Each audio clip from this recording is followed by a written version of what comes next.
Polisi dari Polsek Lubuk Linggau Barat, Kota Lubuk Linggau, Sumatera Selatan, menangkap 3 remaja yang diduga merupakan pelaku pembegalan yang sering dilakukan di jalan lintas poros Kota Lubuk Linggau. Satu tersangka belakangan diketahui masih di bawah umur.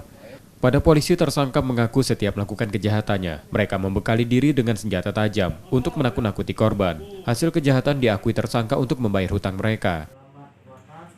3 pelaku ini disinyalir sebelum melakukan aksi kejahatannya, mereka lebih dahulu mengkonsumsi yaitu narkoba.